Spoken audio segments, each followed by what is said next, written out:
I see her rolling up, Uber black Cadillac, high heel boots, and a sexy body full of tats. Hosted by Oreo. That sounds like you're calling me white on the inside. All right, so I was gonna say double stuff, but you fuck. Double stuffed family sized. All right, so guys, welcome to the fastest and shortest episode of Now You Made It Awkward podcast ever, episode 54, and this is a unique one because it's just me and Rob. oh hey, yeah, this is like one-on-one time. Jeez. Yes, we got one-on-one time, and I legit only have like an hour and 10 minutes, so we're gonna have to blow through this one. So if someone had been ready on time, we would have a little bit extra time, but it is what it is. This week is a hell of a crunch, and of course, hi to the patrons who can see me waving at them. Hi, patrons. So if you want to help support the channel and all my other channels, you can do so at the Patreon link in the description down below. Oh, there's Rob turning on his camera, waving at the people as well, with all his Optimus Primes in the background. And Megatrons. Gotta pay for the patrons, folks. Damn skivvy. All right. And, well, Ricky can't make it because, once again, it's a crazy week. We've got a lot going on. In fact, by the end of this week, I'll see that face, hopefully, in person. Hopefully. I already got it slotted out on the calendar, on the family calendar. The wife called it mandate. Yes, it is a mandate. Not a vaccine, but we're here. So, and guys, I am coming to you here from a all-new audio setup, which I've worked all the gimmicks out of yesterday, or kinks out of. So now, when we do meet up, I can record all of us in person on separate microphones, and we can all hear each other. Woohoo! Surprisingly difficult. So, for those who don't know, a lot of people, when they do podcasts, they have a big old, like, box with sliders and things plug into it, and all of those things usually make the sound go where it needs to go. I don't have a physical one of those, but now I have a digital one of those that cost me a couple dollars, literally. So shout out to Voicemeter, because it's pretty awesome, and I love their naming scheme. So their largest version, which gives you the most amount of channels and everything else like that, is called Voicemeter Potato. So it's Voicemeter. It's stuffed. So Voicemeter by itself is just 2 channels. Voicemeter Banana is 3 channels. Voicemeter Potato is 5 channels. Plus, they give you all kinds of other things that I'm not going to use for anything. But what I have do they call those bacon bits? No, but they should. So the hard part was actually making sure that it would work with OBS proper and not screw anything up. And I think I've got it figured out. So my mic is coming through on the mic thingy. You're coming through on the Discord thingy. And then if I have any other audio, much like this, it comes through on that thingy. And you guys can hear it over there. So that's actually fun. And they're all on their own separate channel. So, yo! Okay. Fancy. And whenever we do record in person, we'll just figure that one out. Because it's going to be slightly different than this, but it's okay.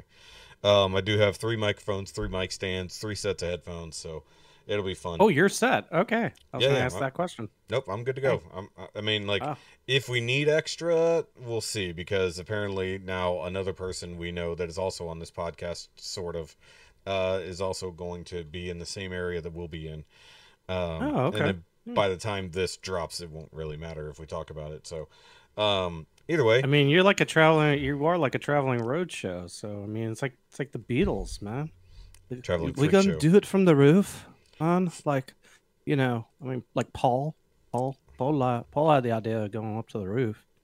Do it up on the roof and just jam for the man. Your Liverpool accent leaves something to be desired. Oh, Jesus, you're not very Liverpoolian. Yep, either way, so you can follow me at all the SHOKY related things in the description down below. Seemingly, even without me trying very hard, my channels are all gaining in subscribers, slowly but surely. Don't call me Shirley. And actually, for the patrons, I will be doing a live stream event tomorrow night before we get finally packed up and good to go. So that'll be fun. So shout out to the patrons, because they're really cool people. You could be a cool person too. And shout out to Laura, who always buys our merch, or my merch, however which way it goes. There's new merch I have to design. Laura. Yep, she has my latest merch that I designed that I very sneakily put out that says I quit drinking Bud Light before it was transphobic.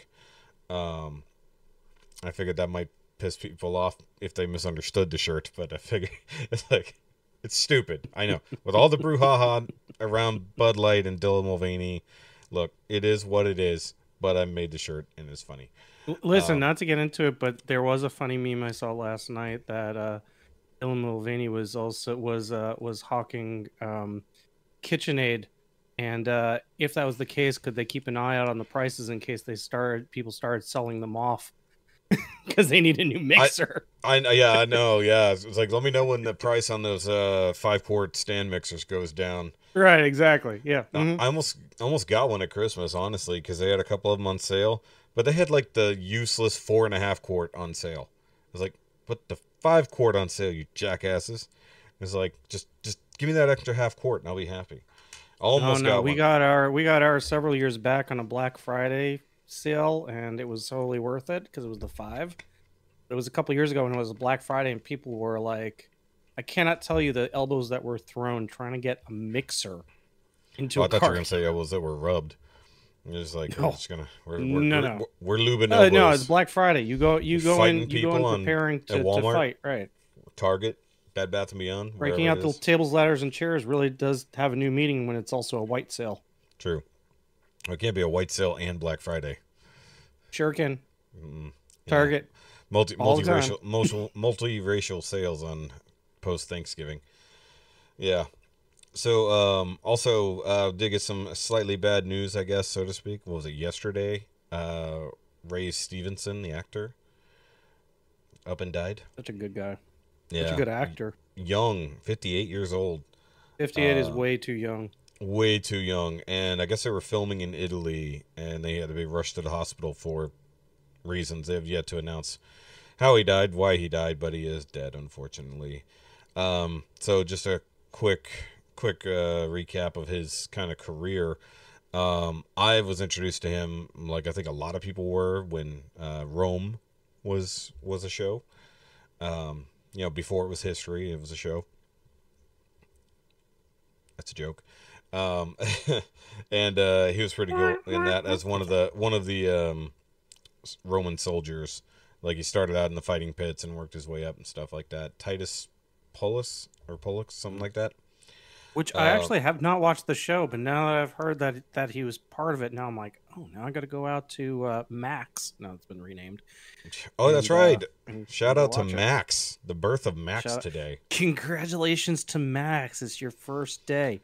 Their tagline is, it's the best place to go watch HBO. Yeah, really. I mean, they're a little confused. Why didn't they roll it out, I don't know, at the beginning of a month? Why on May 23rd, they're like, Max is here. Is it Mighty? If it's not, I don't care.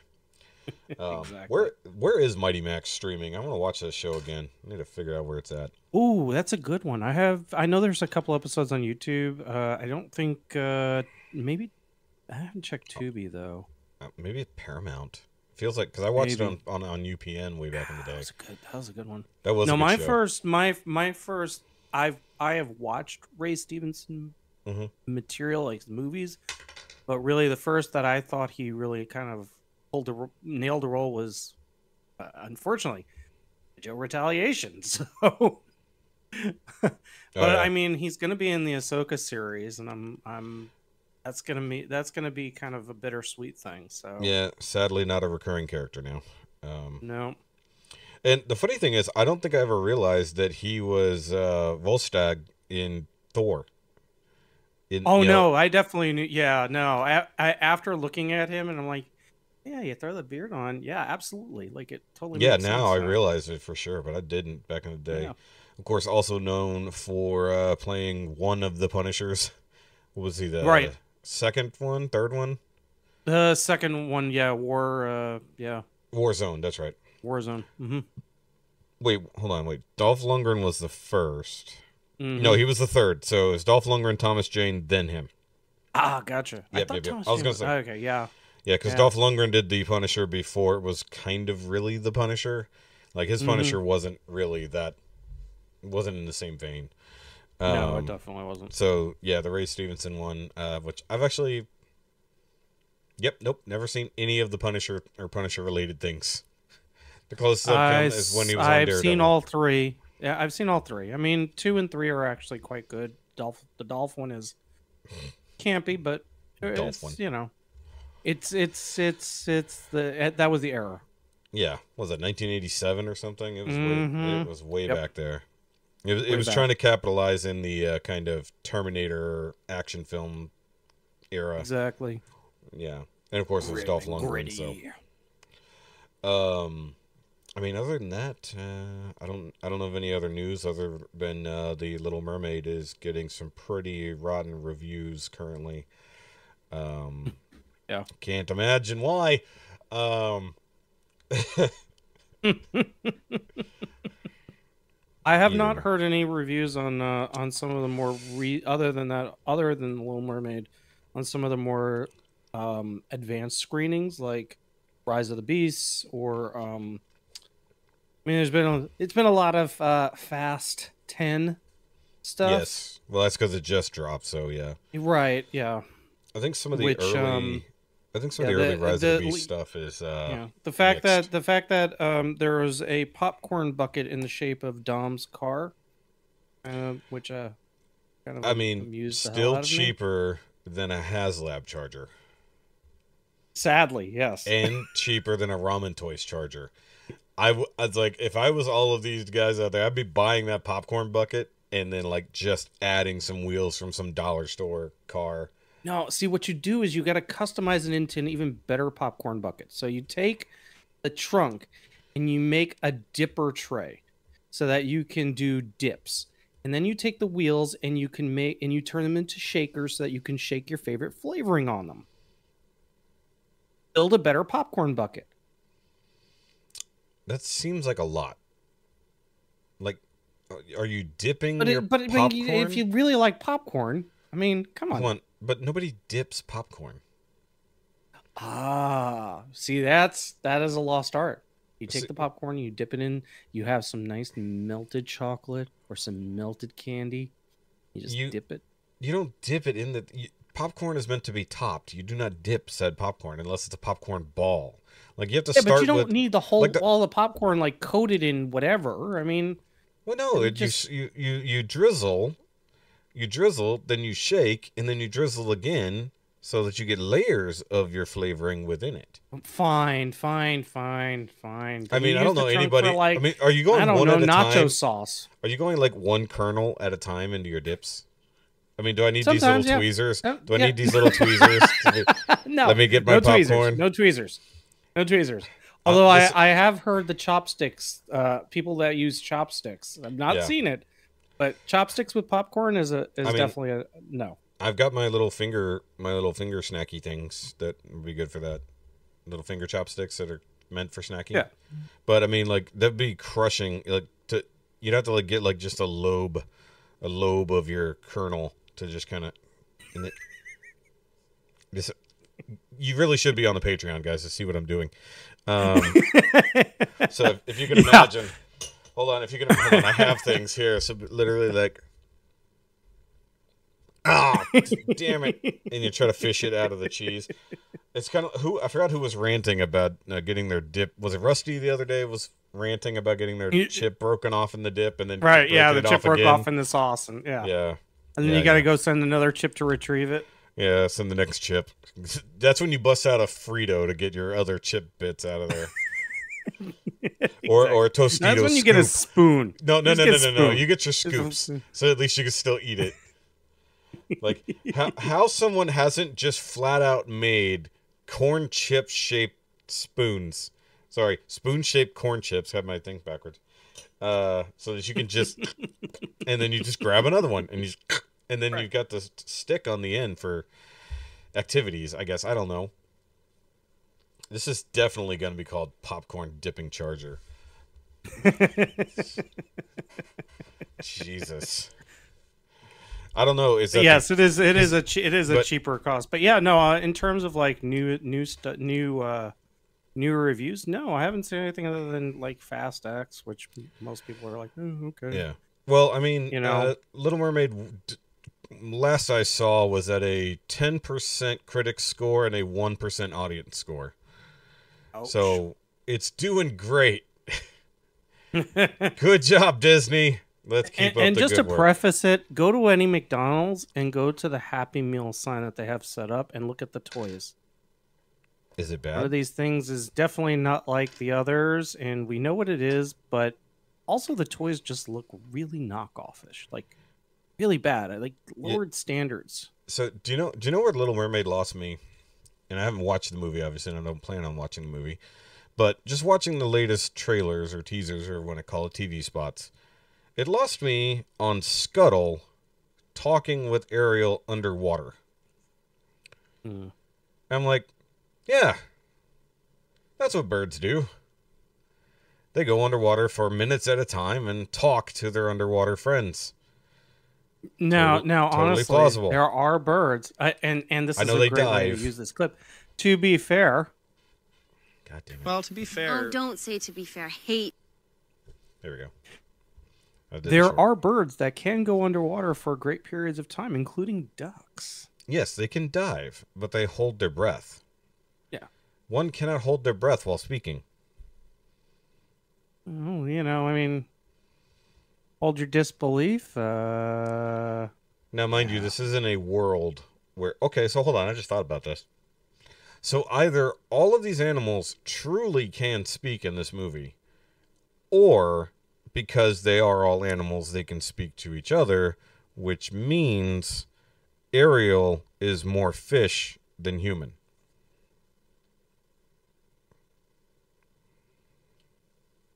Because she can talk to and understand sea creatures. So she's a better Aquaman than Aquaman? No, Aquaman just imparts his will upon things. Ariel actually has to ask things for favors. And they have to just respect the station. Oh, you're the youngest princess? We'll be right on that. Fucking stupid movie.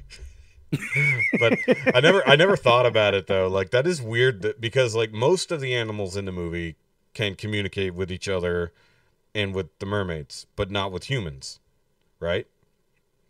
Unless Prince Eric actually heard Sebastian say "kiss the girl" and stuff like that. Assuming that, you know, anybody could hear a crab singing aloud in a bayou? Like, really, what was that? Like, we're gonna go with wetlands.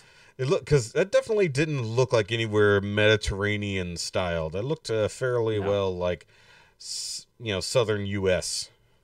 Mm-hmm. You know, and that's definitely not where they were. It's like they were definitely not there.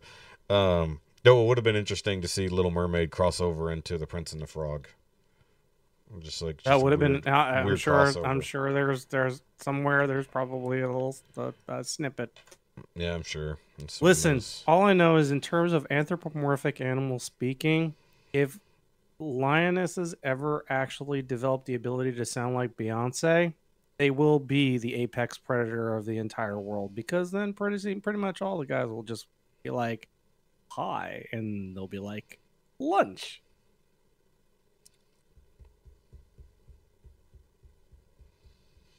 No. Seriously. If your lioness sounds like Beyonce. No. No? No. Not feeling it? No? No. Are you saying they would seduce the rest of the world into letting them be eaten? Yeah. Mm-hmm. Yeah. Pretty much. Mm-hmm. This is kind of problematic, I think. I don't. No. Just no. Would the lions get a recording contract? And do all lionesses sound like Beyonce, or do we just have the one? You haven't thought this through. That's a good one. You have not thought this through. Because if they all sound like her, then, I mean, there's got to be copyright infringement. Or are they all a hive mind? It's a Queen Bee reference. Nice. Yeah. Well, this is going swell. What else do you got? I will say, quick shout out to the loss in your family last week. We didn't get a chance to cover it. We did not get a chance to cover it with I keep wanting to call him Sergeant Pickles, although I know that's not his actual name. This is the name that's stuck with me out of the 75 you listed off, and like all of his titles. Sergeant Sniffles was his name. He was a 14-year-old pug.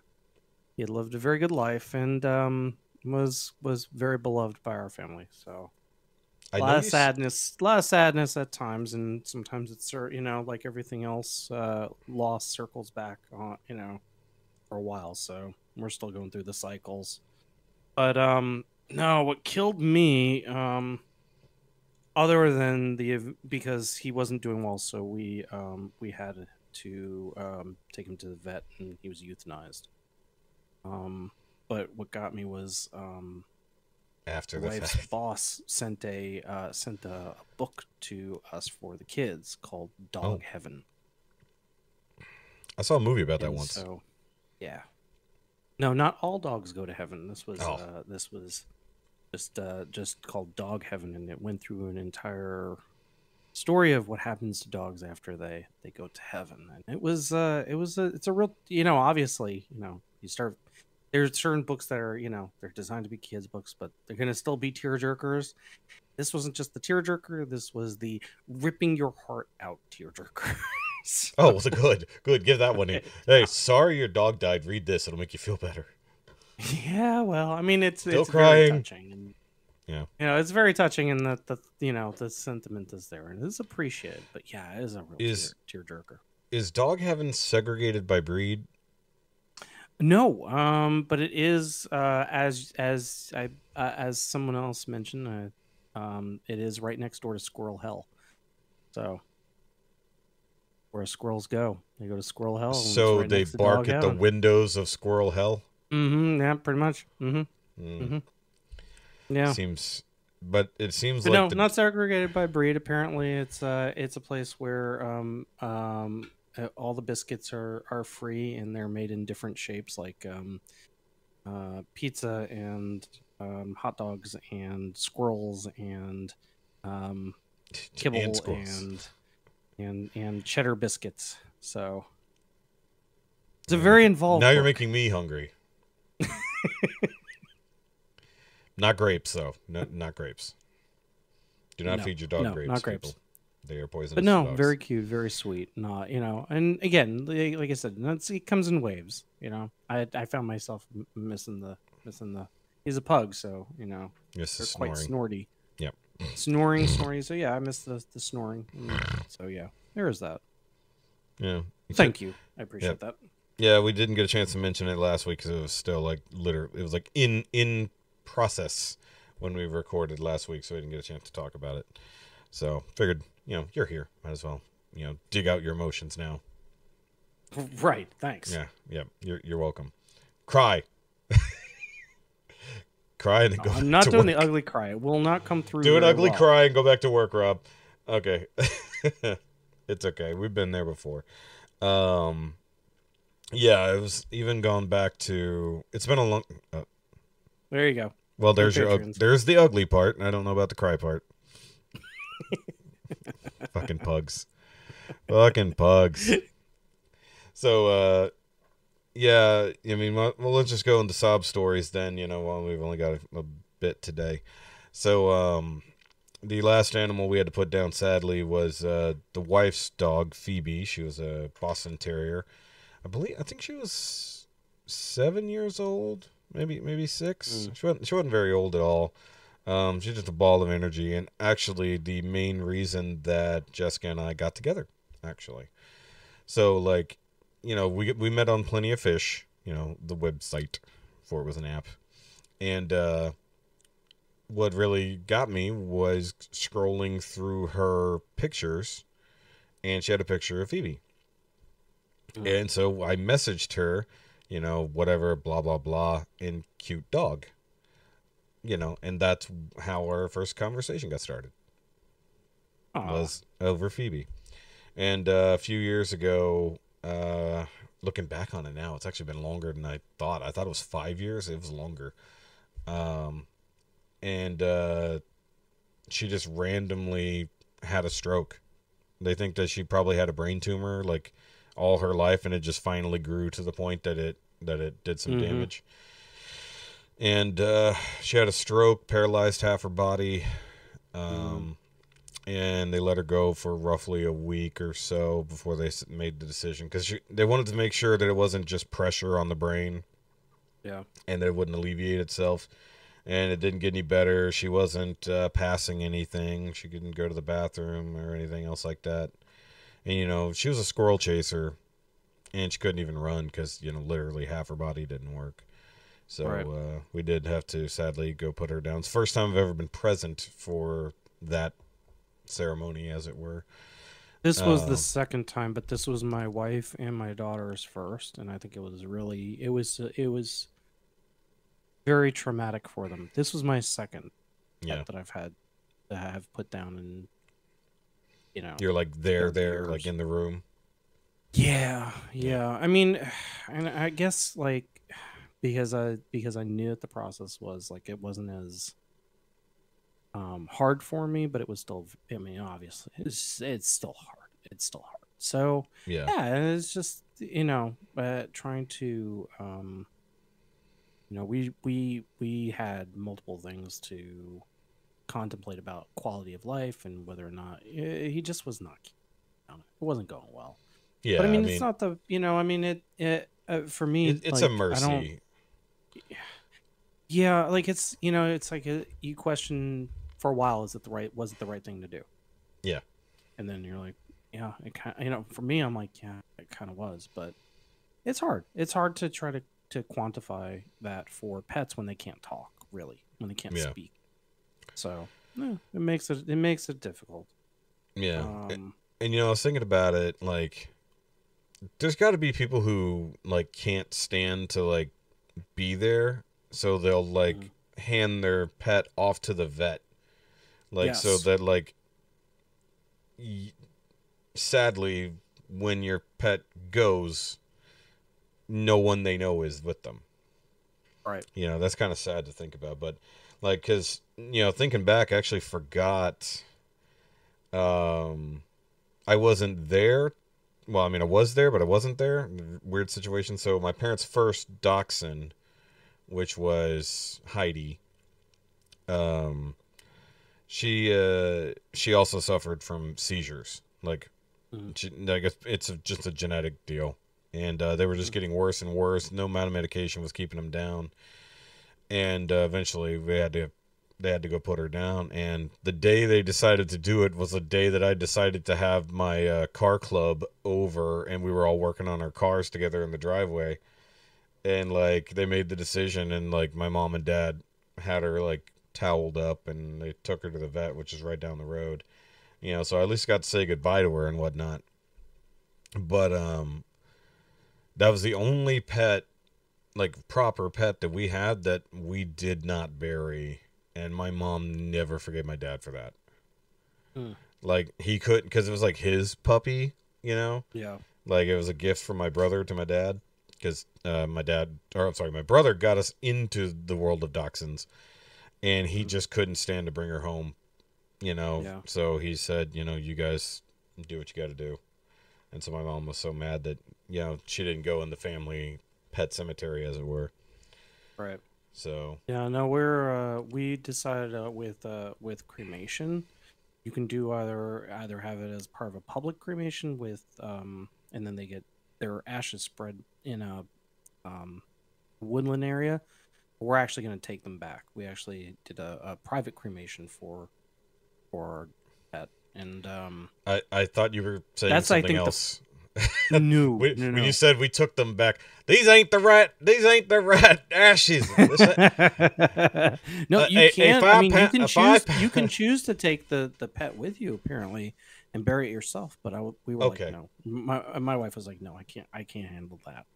No, because I have buried pets before. Yeah.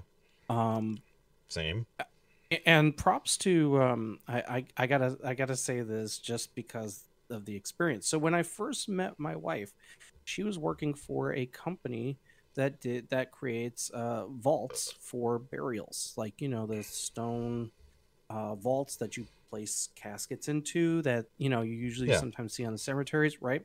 Sure. And so apparently, like, she would tell me stories. Like, not a full-on mausoleum, but like the smaller ones? Right. Correct.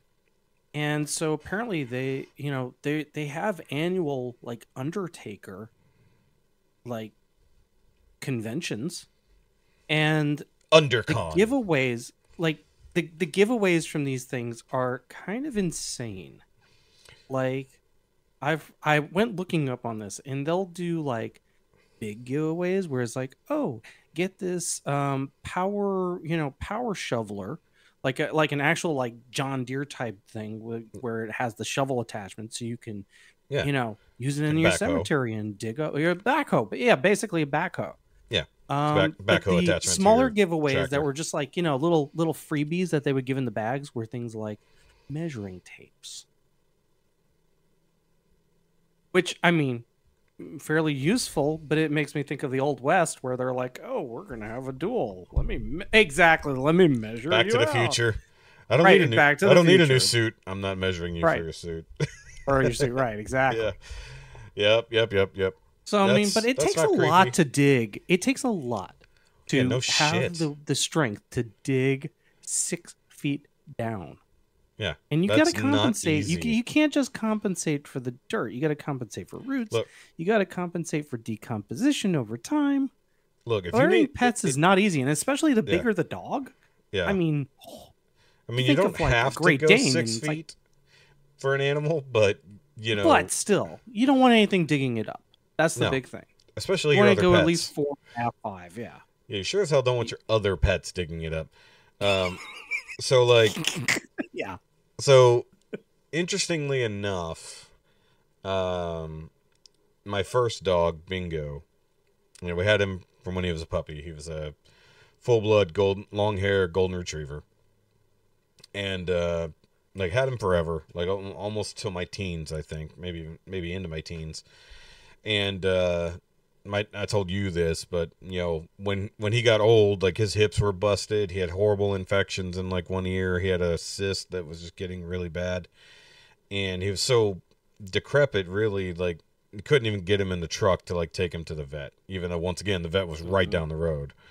So my dad, one day while my mom's at work, I'm at school, you know, my dad just kind of, you know, gives him a good meal, takes him in the backyard, and you know, as fucked up as it sounds, basically, you know, put the gun to his head and, you know, put old Bingo to rest. But he said, like, even solid old Yeller, yeah, literally but at least old Yeller, he was like aiming through the slot of the shed, right? You know, my dad was literally like standing there, gun to the dog's head.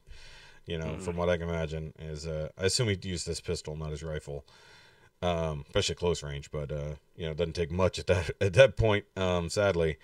And at that point, you know, because he was a really good dog, you know, he loved the family, you know, and everything else like that. And but he did get buried. I'm trying to remember, because I think there was a point of contention on whether or not he was buried on the hill by the pond, like, because when we dug the pond, you know, the dirt got piled up into a hill next to the pond. Mm-hmm. I forgot if he got buried there or he got buried next to the pond under this tree, kind of where his old dog run sort of was, which was also where the chicken pen was put much later. So like, part of me thought is like, wait, did we just put Bingo, like, or put all these fucking shitting chickens on top of Bingo's dead body? So I think it was in one of those two, but I guess he buried him deep enough, which is the other thing. Not a small dog, and my dad buried him on his own. Like, as far as I know, nobody was around to help him. You know, of course, he was significantly younger back then, so, you know, a little bit easier. But I was just thinking, when you were talking about digging a hole and stuff like that, I was like, all you need is just call the Winchesters. They're really good. Really good at digging perfectly square holes in the ground exactly as deep as they need to be. Somehow. Every time. Okay, so of all the most ridiculous things of the show Supernatural, that they dug perfectly straight-sided holes when digging up graves, is the biggest suspension of disbelief. I was like, No, you would not dig perfectly straight-sided fucking holes 5 feet deep to get to a casket. Is like, you sure they didn't use the Doctor Who square gun? If they used that, it would have been great, but you wouldn't know where to stop. But like, it just makes no sense. It's like because it looks like they dig it out perfectly around the perimeter, and then like very neatly pull the dirt out of the middle, so they have the thing totally. And it's like, no, you would dig basically a circle almost straight down right in front of the gravestone. It's like you wouldn't dig the entire thing out of the damn ground effectively. It's like, I don't care if you're burning the bones to kill a ghost or whatever, but like, good God, they were perfectly straight sides every time. We're just going to pretend they did this with 2 shovels. Curved shovels, mind you. Not like straight shooter shovels. Curved shovels. No, full of shit. The worst thing about that show. I think of like Wednesday, you know, like Wednesday got it pretty close because just dug just enough to get to it, and then just, you know. Yeah. But I guess like if you're not gonna break through it and like just like expose just like a head or something, I guess. But I guess you have to open the casket. That's another story. Exactly. But once again, you have to have room to open it up. You have to have room to get down there. Yeah. And I figured they just had a backhoe attachment on Baby and just didn't tell anyone. It's like, that's the real magic of the show, is they had a secret backhoe attachment on the Impala. That's really what it came down to. And never once did they even use one, as far as I recall. That's just the silliest damn thing. 2 shovels. 2 shovels, two Texans, well, in that case, Kansans. Is that what you call people from Kansas? Kansans? Kansians. I actually don't know. If you're from Kansas, let us know what your people are called. Because I've never considered that. I thought they were Kansans, actually. Since we're just rambling here. Are you keeping up with Miss Maisel? No, we're waiting for the entire season to get done, and then we're going to binge it. Because right now my wife is working on Queen Charlotte. Okay. And I have been working on, and I know I'm backlogged. I just finished season 2 of Picard, so I'm ready for season 3. Okay. So which was going to bring me to one of my topics, which is defining the term fan service. That's a hefty one.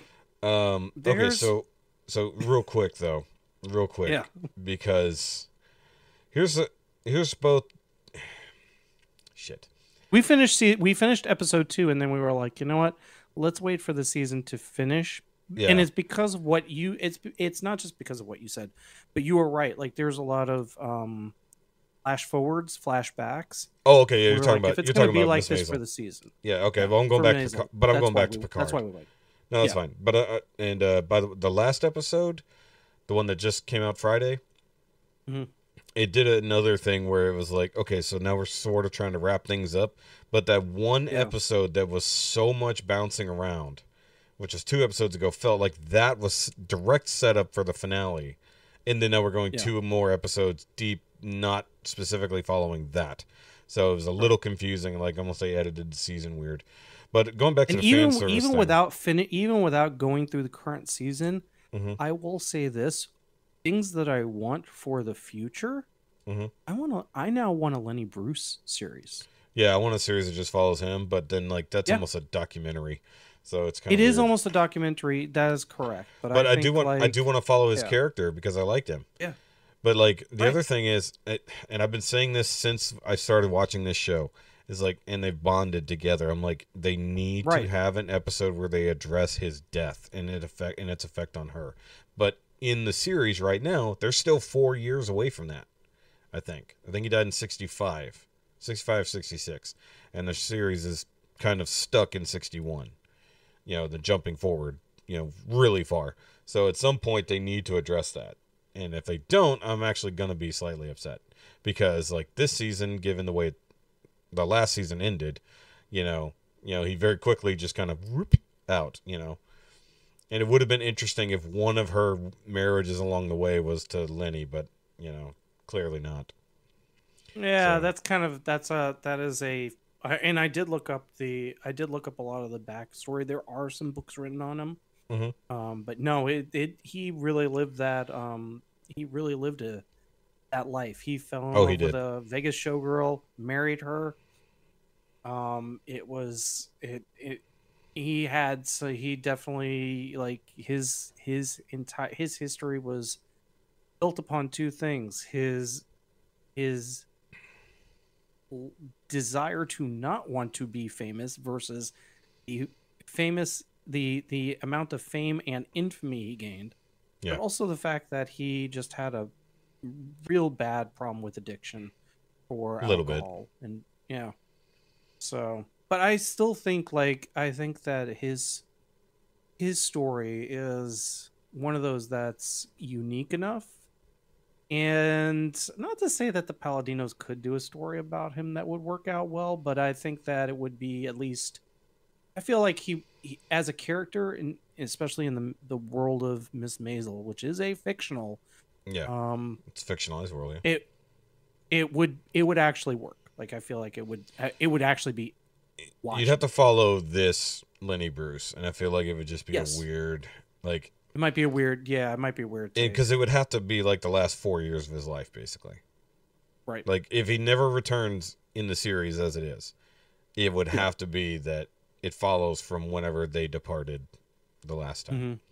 So, I mean, like, without their actual chemistry together, I don't know if it's worth it, because you'd have to have whoever the new Midge would be, so to speak, but also live in a world at least as Midge gains in popularity. Right. So, and that's the other thing about this particular season is we had jumped so far ahead, and we see, like, where her stardom goes, and then we're still in the part where she's waiting for it to blow up. Mm-hmm. So either way, this episode was good, but I did want to go back to that fan service thing you were starting in regards to Picard. So Picard season 2 is, I mean, just to preface it is a really loose and quick version of Star Trek Fourth Voyage Home. Okay. And so there's a lot of callbacks. There's a lot of there's a lot of little Easter eggs and this and that. But I find that, like a lot of series, shows, and let's face it, media, there is, and this fan service goes back to the to anime roots, where you have a character that basically takes it above and beyond, or is portrayed in a way that is giving what the fans of that character want. If you think of a character in any of your for anybody, your favorite character, take your favorite character. What would be the most amazing, awesome thing you could ever think of them absolutely doing? Okay, well, now Company XYZ has decided to produce said show, and they're doing exactly that. And they're doing it because they know that you will watch it, because that's what you envision your character actually being like. And so that's where the phrase really comes from, of servicing the fans of a particular character. And Star Trek is certainly no stranger to this. Whether it's, no matter what series you go back to, like even like Deep Space Nine, and they went back in time, and it's Tribbles, or you go, you can use any type of analogy for any series, really. There's always some sort of Easter eggs. I mean, the Marvel movies are especially prevalent with it these days. No, but where Picard is concerned, and I know this is going to be the same for season 3, which a lot of people have said is fantastic. Season 3 is nothing but fan service, and there's nothing wrong with it. And that's the thing. Like, the second season felt very fan service, but not in a way that was endearing to the material that they were trying to use. Okay. Yes, it had all of the appropriate gimmicks and gimmickry, to it where, okay, we're using this, or we're putting this character in, or, oh, this character suddenly appears, or, oh, this character is not specifically this person, but it looks exactly like person XYZ from your other favorite show. Sure. And so I watched through it, and I found that the more I watched, it was getting harder to watch through, because I was like, now you're just not even trying. Like, you're just trying to give me the type of fantasy bit that somebody wrote in a sketchbook and decided that would be good to put on film, because wouldn't that be awesome for the fans? And yes, that doesn't tell a story. Like, I get going back for the sake of nostalgia, and we know there, especially nowadays, every media, I mean, not currently because of the writer's strike, but every piece of media that is prevalent is purely based on the nostalgia vacuum of our memories, and it's both. It's a double-edged sword. If it's done in a way that is makes sense, that has a good storyline, of course it's going to work, because then that's not just fan service. That's giving us something that is approachable. But then there's like, oh, I'm just going to throw this character at you because, well, everybody remembers that, don't they? That's really where fan service in the worst possible way comes into mind. Well, look at it this way. Look at it this way. If, like, trying to think of a decent fan service moment, because bad fan service moment, my brain goes to, Star Wars Episode 9. Right. That was just all fucking bad fan service, all of it, except for those people who demanded that specific fan service, and all those people are wrong. But like, there's plenty of good versions of that. I mean, like, like I said, Picard season 3 has a lot of fan service, both in on-screen appearance of things, and then also to get answers for things we never got. So, like, that's, for me, like, there's things like that. There's references that can bring back, like, oh, hey, I remember that. And then there's stuff like, there's the cringe fan service, which is basically like what you're alluding to. Like, really? Like, we're doing this? Right. And, exactly. It's basically like the it in a way, like, sympathy. It's like they're going for the sympathy vote almost. Like, hey, look, we know all this kind of sucks, so we're gonna throw this in here to hopefully change your mind, even though it also sucks. There's no, like, and like I said, it's not just Star Trek. It's other media as well. You mentioned for sure. Episode 9. Yes, absolutely. I don't want to say writers are trying too hard, but y'all are trying too hard. Like, well, they got to keep the Twitter masses happy, or else you get canceled. Do they these days though? Not now. We reached the saturation? Then we did. Now we don't, because Twitter's actually more of a friendly place now. And nobody listens, and nobody takes nobody takes it seriously. That's what I'm going to get at. It's like, nobody takes Twitter. Yeah, absolutely. Nobody's taking Twitter so seriously anymore that they would fire James Gunn again. Like, could you imagine in a world where we didn't listen to Twitter bullshit and we got Guardians of the Galaxy 3 when it was supposed to happen? Right. With its original story.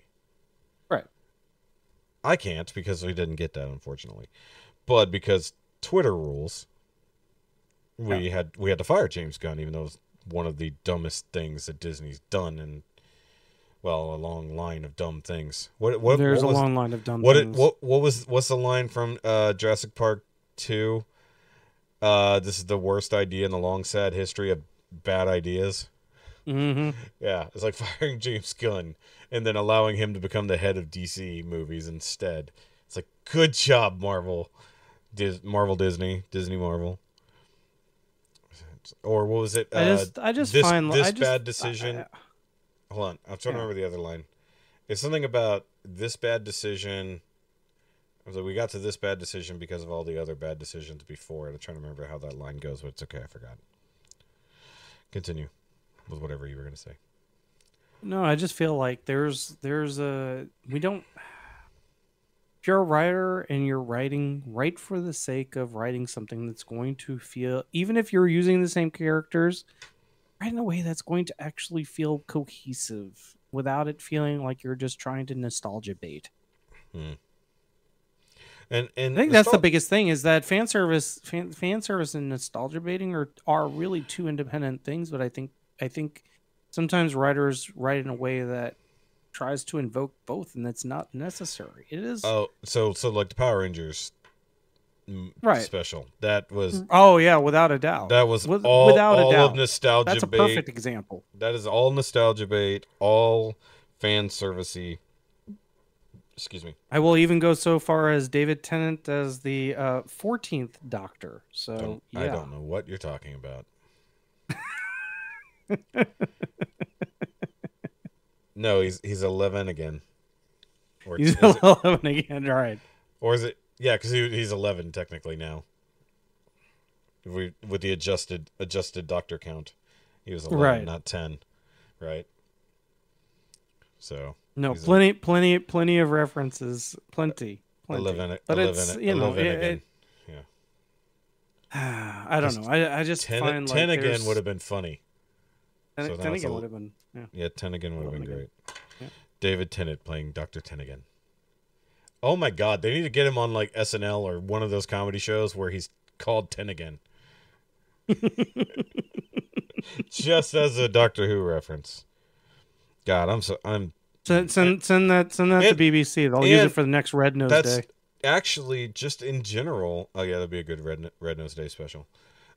In general, Doctor Who lives off of nostalgia and fan service, but in a mostly good way. Like every now and then, it seems abused, but like even going all the way to when Missy turned the dead into Cybermen, right? Mm-hmm. They somehow got a Brig cameo in there, right? And I just got chills talking about it, you know. So like even after all of that, they're like the lone Cyberman, last man on the battlefield, and then he goes.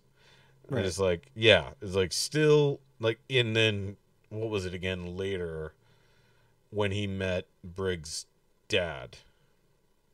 Yeah, whenever he flashed back to World War I or whatever. Yep. When he was regenerating. Yeah, when he was resisting regenerating, ran to his first incarnation. Yep. Not to mention just the idea that he's talking to the quote unquote first Doctor. Right. So it was already like just nostalgia bait all over that. You know? Oh yeah, no. So, even the last regeneration of Jodie Whittaker over to David Tennant. Yeah, was also that whole episode was just again fan service. Now there's and you and I both know from this isn't just something in American-made, British-made media. It goes all around. Look at the Japanese version of Power Rangers is the Sentai series. Yes. Sentai series, they are all about both fan service and anniversaries and nostalgia baiting because that's the whole premise. Granted, they are shows that are designed for the marketing of fish sticks to children.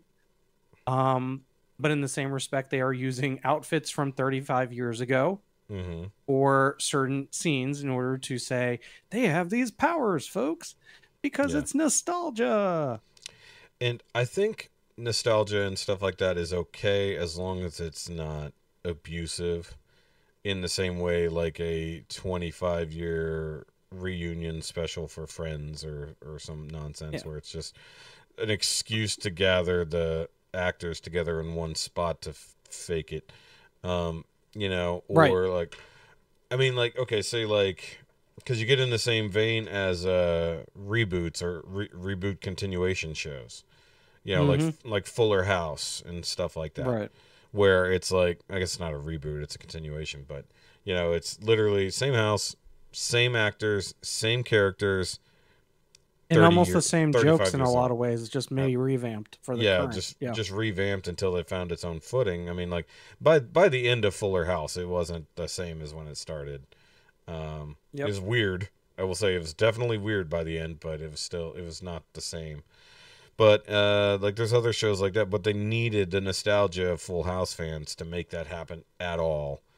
And you know, and one version of fan service that you're sort of leaving out is the other part of anime fan service, which is the lewd factor, because most of that's a whole different topic for anime. Well, but what I'm saying, you are correct. Yes, but there is the even in there is the pervy factor, which is also where fan service comes from.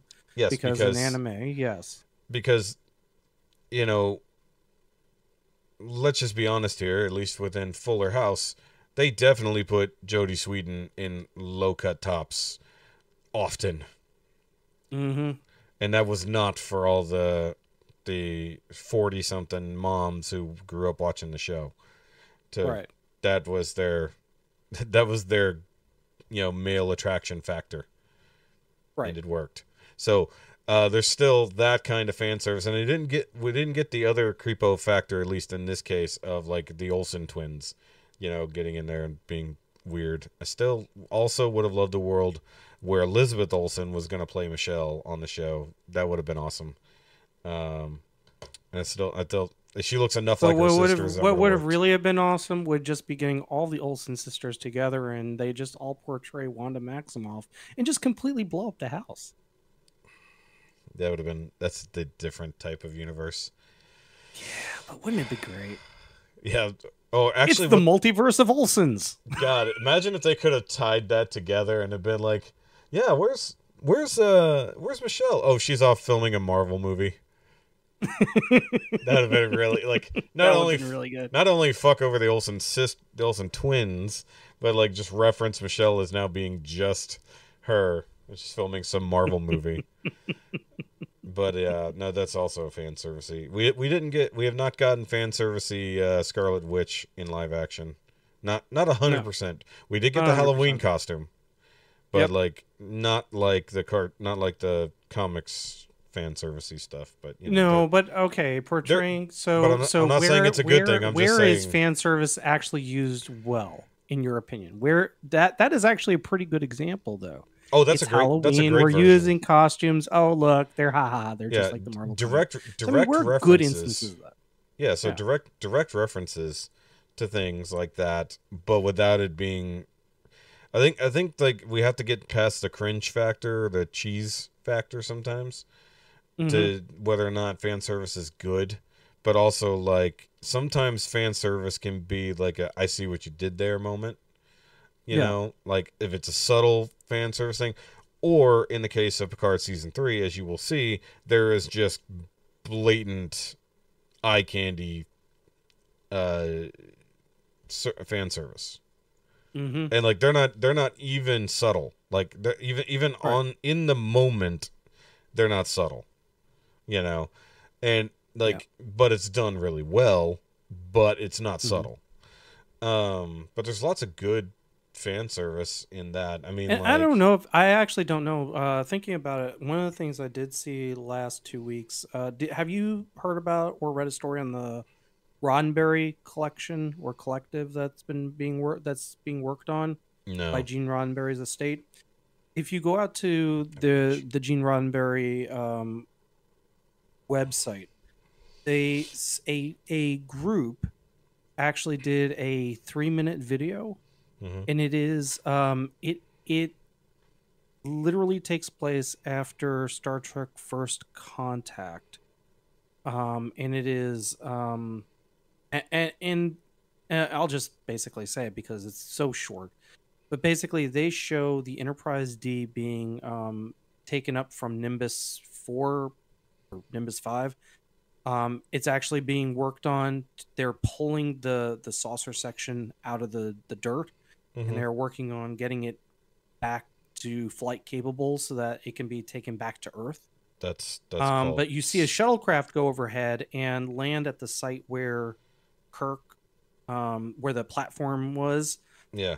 And Kirk had died, and a figure picks up the Kirk's badge from the rock where it was placed by Picard.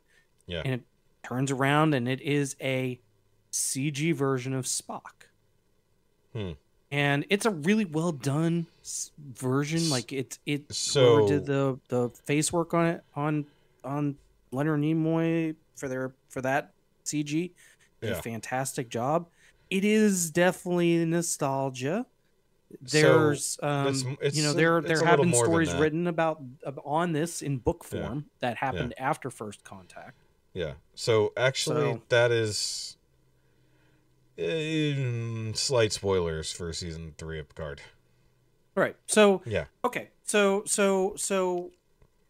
like, because if nobody saw that, hold on, but if nobody saw that, it does get referenced in that Picard, and I saw that they did reference so that's that. Actually that's pretty much canon, because in this chunk of the universe, Spock was still alive at the time. Right.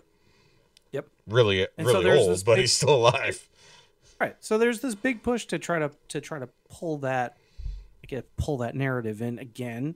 Yeah. Trying to use the nostalgia factor. Yeah. Well, I mean, okay. Well, you know the funny thing. Hold on, real quick though. Sorry, go ahead. So here's the funny thing. Canonically, Spock is no longer, or would not be, in the current run of Picard because he's already traveled back in time due to the red matter. So like, because Picard is taking place after the Romulan supernova. Yep. So that's interesting. Like, so canonically, our Spock has already jumped to the Kelvin timeline, and where he would eventually die.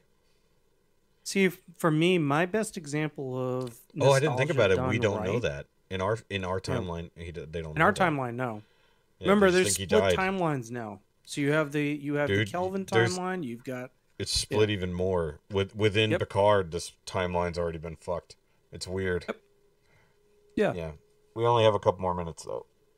Yeah, no, I was just gonna say my best example of nostalgia done at least respectfully or in a decent way. Yeah. Ghostbusters Afterlife.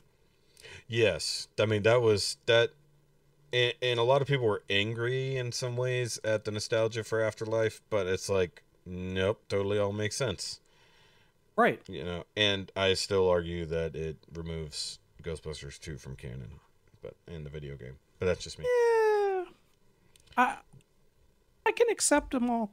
I made a whole video about that. I had to, because it's like, and people still argue with me. It's like, because Jason Reitman said, I was like, I don't care what the director said. I should care what we were shown. It's like, they don't even reference anything about Ghostbusters 2 at all, or the game. Right. So, and it would make no sense unless they do the Ghostbusters multiverse, which I'm also on board for. Yeah. It's like, if they bring us the Ghostbusters multiverse from the IDW comics in the live action movie future, I'm on board, because that will be some cool shit. Yeah. Not. Well, it's like the Ghostbusters. It's like the what was it? The Ghostbusters Extreme cartoon. Yeah, Extreme Ghostbusters. Yeah. Extreme Ghostbusters. Yep. So in one universe, that existed wholly. In the comics, that happens too. You know. So, like, you get that kind of stuff. And then when you actually get the crossovers between the different multiverses of Ghostbusters, and they're all trying to beat Gozer and his sister or his brother, the genders of Sumerian gods are a little weird. But, like, there's some crazy, crazy stuff that happens between the multiverses. So that would be interesting if they went that route, honestly. I don't know if they'll go that far, because people be like, oh, you're just copying Marvel, without ever realizing they're Ghostbusters comics that went for decades too. You know, or a decade, I should say.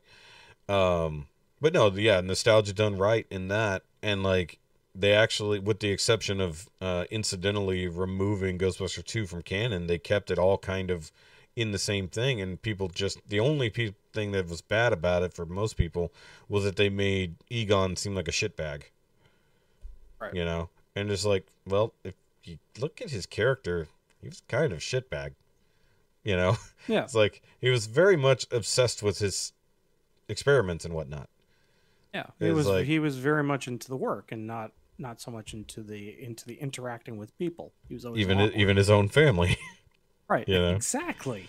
So like, yeah, he was kind of a shitbag, but it's like also at no point did he go, "Oh, by the way, this is why I ran away." You know? Right. Just one of those things. Okay, that is my alarm that I set. All right. So we need to wrap it up. On that note. Yep, on that note, we do need to wrap up because I have a doctor's appointment. It should be fun. Woo! Yeah, so I had to go for I'm going to get a haircut at some point this week before I see you guys. Cause I cut mine. Fluffy. I cut mine yesterday. Nice. Yep. So either way, but yeah, thanks for listening, guys, to the shortest episode of Now You Made It Awkward podcast ever. That was a full episode. Nothing to cut. There's nothing to even cut from this episode. So unfortunately, patrons only get video form, which is the only thing special about it this time. But you know, it's a crazy week. Got a lot of traveling to do. Going to be on the road as of Thursday, and a lot of stuff to happen between now and then. It's only Tuesday. So guys, do the like and subscribe thing to my channel, to the Rusty Mechanic. I guess you can go look at Mike's stuff if you want. Also, follow Ricky's work and stuff like that. And I did actually watch the hangout from the Realm Hatton project from Friday. They were struggling, not gonna lie. They were struggling a bit at the beginning. Yeah, they were of that struggling. episode. Yeah, that was a rough one. Yeah. Yeah. Oh, and also I didn't really talk about it. I was on another Pig for Life Chatter Day this past weekend, so that was fun. Yeah, actually, I brought up an interesting topic that we were discussing a little bit. I brought up the idea of where do your opinions come from? Because we had a panel of mostly reviewers, and then we have, of course, other non-reviewing type people. So if you want to go watch that, go check it out on the Pig for Life YouTube channel. That was a fun time talking with those guys. Actually stayed up way too late talking to them after the fact, but got to know a couple of the other guys. So that should be fun. And we'll see you guys next week. The next time you hear us, you'll probably also see us all in person on camera. So that should be fun. I will set up one camera so that we can just be like wide shot for all of us in the distance. So, all right, guys. All right. And with that, okay, bye.